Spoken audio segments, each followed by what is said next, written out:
Paranormal experiences don't really work to a timescale, and therefore we invite you to listen to a Dark Minisode.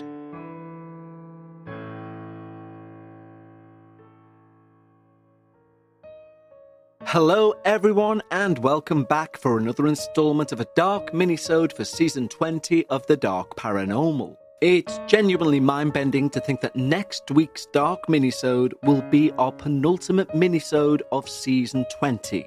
I had hoped Season 20, with it being a landmark kind of season, would be rather special. Thus far it's proving to be so, but I did not expect it to go by this quickly.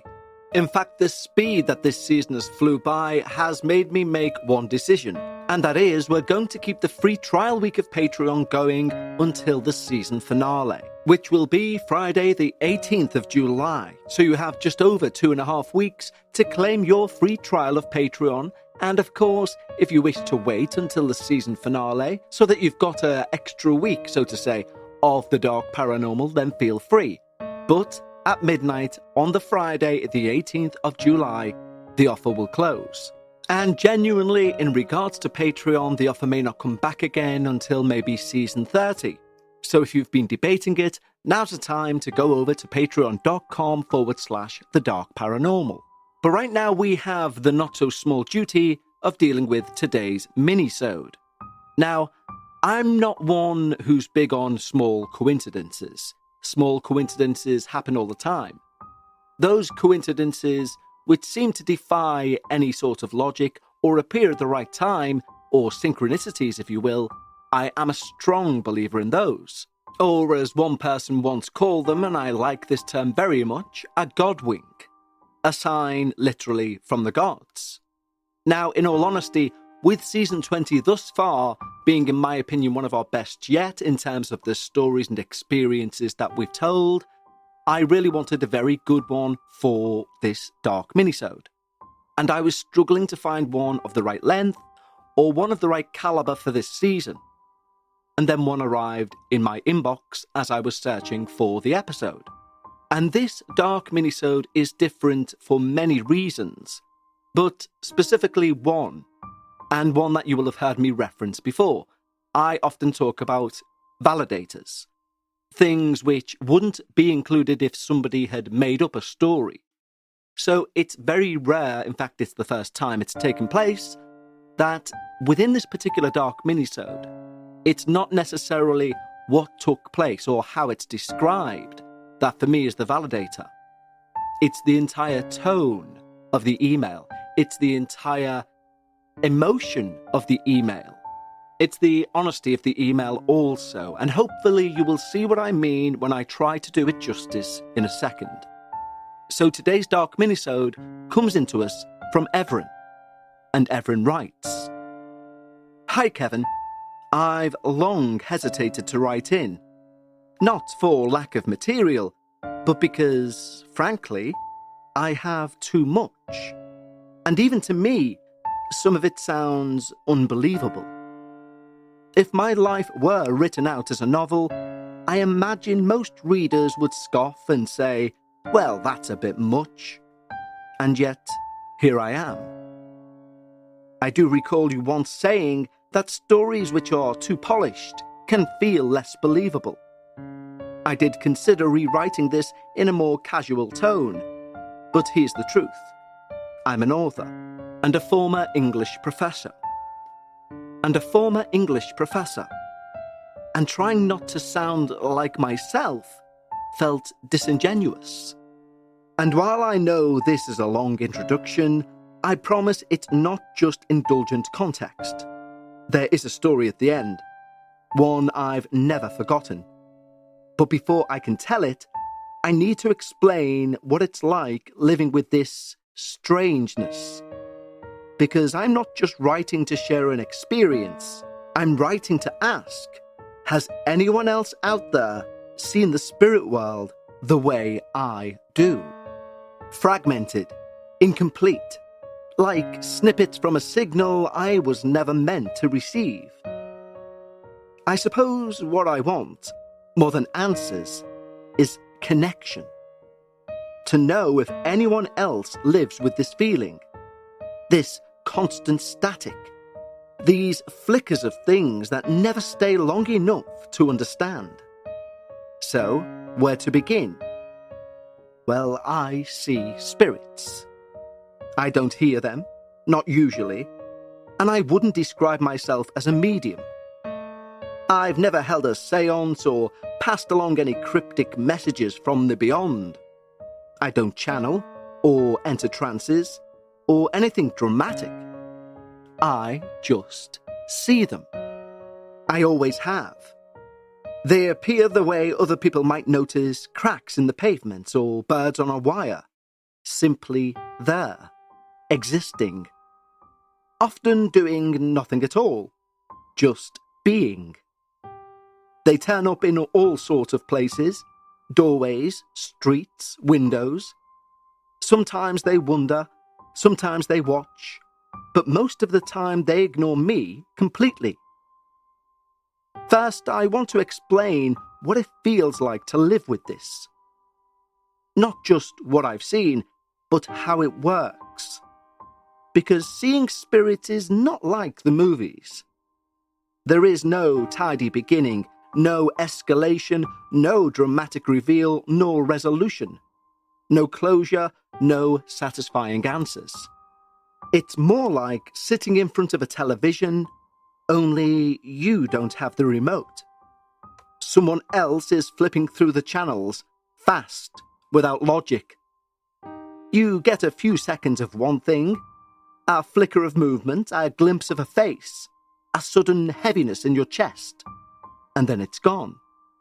The channel changes. The moment ends. And you're left blinking at static, wondering what it all meant.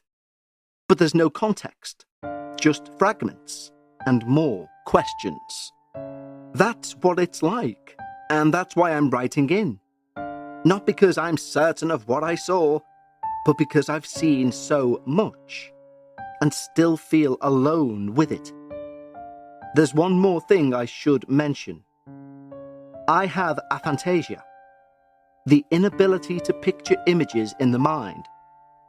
I can't visualize anything, not even my own memories. And I mention this because it makes how I perceive spirits even stranger. There are two ways it happens. The more common is what I call the overlay. It's as if my brain lays a strip of celluloid film across my vision. Something flickers across it, a figure, a gesture, a presence. It doesn't feel like sight exactly, but it's there. As close as I come to a mind's eye. And then sometimes, especially at night, I do see them with my physical eyes. I move around them like I would any living person. I've stepped aside to let them pass. I've murmured apologies for nearly bumping into someone, only to be told there was no one there. And yes, I'm Canadian. We really do apologise left, right and centre. Even to ghosts, apparently. The story I want to share today is of the former kind, an overlay. One that has haunted me for nearly 20 years. It was December 2006. Winter holidays in Japan are a little different. Christmas isn't widely celebrated. But in education, you are lucky enough to get time off. The Emperor's birthday, December the 23rd, was a national holiday. And for us, it marked the start of our winter break. A longtime friend of mine had moved from the US to Kyushu to teach. So, as two foreigners in a foreign land, we decided to finally meet in person. I'd never been to Kyushu before, and it was a long trip from Tokyo. But I was excited. Another friend, someone I'd known since college, had also moved to Japan that year. He was working on a school farm in Niigata Prefecture, and he asked if he could stay in my apartment over the break. I told him I'd be away, but he was welcome to house sit or come with me. I've always called him V. Mysterious enough that I doubt anyone could trace it back to him, even if he minded. True to form, he declared it sounded fun and tagged along, just as he'd followed me to Japan months earlier, because it sounded like a blast. We took the Shinkansen, the bullet train, nearly 400 kilometers an hour. It was a few hours' journey, but I had a good book and a new MP3 player V had given me for Christmas. This was 2006, so I was reading the Da Vinci Code and listening to the Black Parade. This has nothing to do with the story, but I suspect a few of your older listeners will smile. 4 hours in, I was completely absorbed in my book. V was snoring beside me.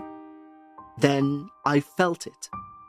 A sudden, irresistible pull. Like something in my chest turned my head for me, forcing me to look out of the window. The rice fields were giving way to crowded suburbs. The sky was grey. The view was dull, dreary, ordinary. But what I felt was anything but ordinary. It hit me like a wall. A sense of absolute, overwhelming horror. Not nerves, not discomfort, dread. Pure and suffocating. And then I saw it. That overlay flickered into place. And what I saw, I still don't have words for. Not really. I've seen many things. I've even developed a kind of personal classification for them. But this had no name. It was a mass. A vast floating thing suspended in the sky like a terrible silent moon, hovering above the city, nearly taking up the entire sky. And it was made of people. Or what had once been people. Men, women, children, animals too, dogs, cats, cows, all melted together into one seething, grotesque body. Flesh bubbling, eyes slipping like wax, mouths frozen in silent screams. It writhed, it moved. I must have made a noise because V stirred beside me, asking me what was wrong. Through the shock, I tried to describe it. I barely knew how. I still don't. But I must have said something because after a pause, where he glanced outside, he turned and said, "Dude, do you know where we are?" I didn't. He'd booked the tickets. I only knew we had about 6 hours on this train headed south. V told me to just wait until they announced the next station. So I waited. A long, stressful minute.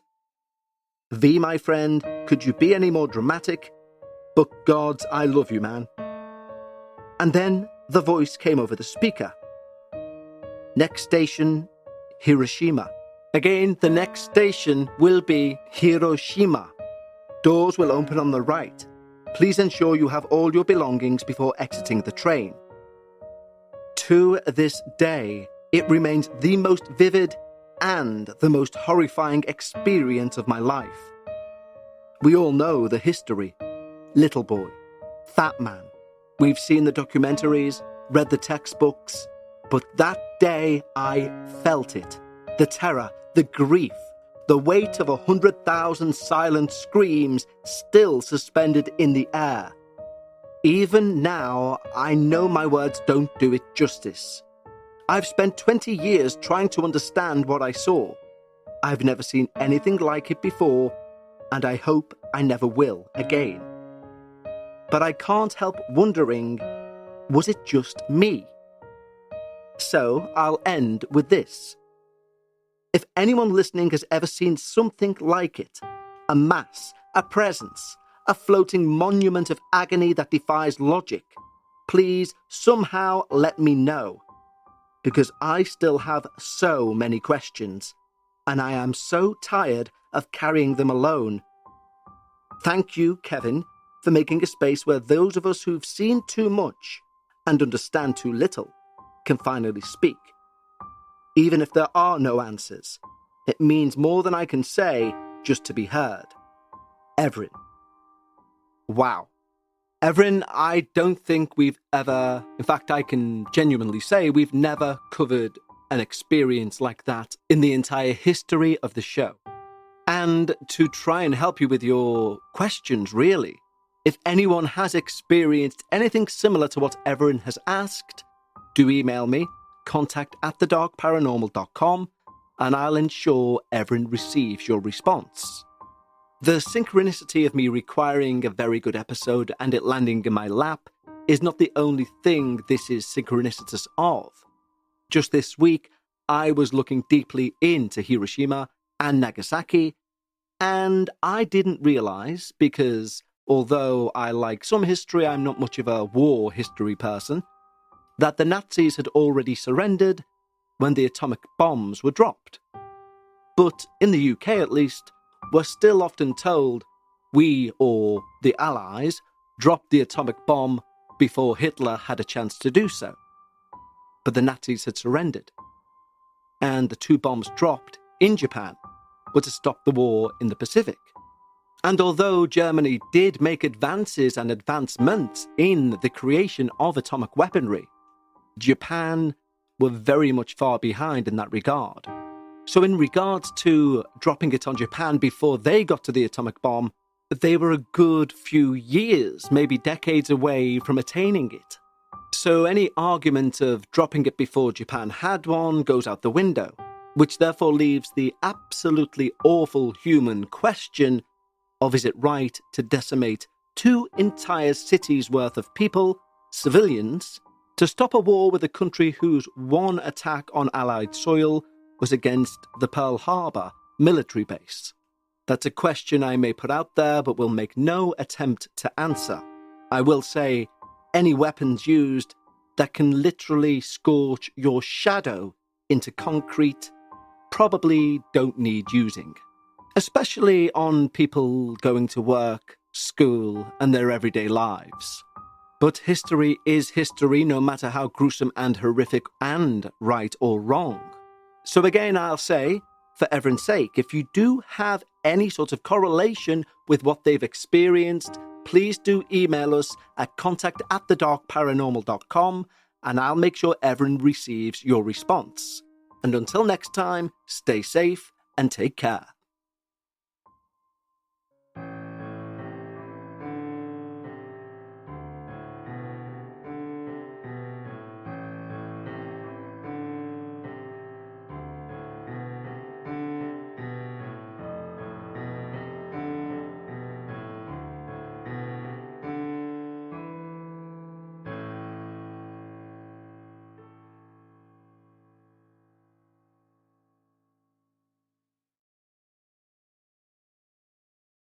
With so many options, why choose Arizona State University? For me, the only online option was ASU because of the quality. Their faculty was really involved with their students and care about your personal journey. The dedication to my personal development from my professors, that's been extremely valuable to me. Earn your degree from the nation's most innovative university. Online. That's a degree better. Explore more than 350 plus undergraduate, graduate, and certificate programs at asuonline.asu.edu.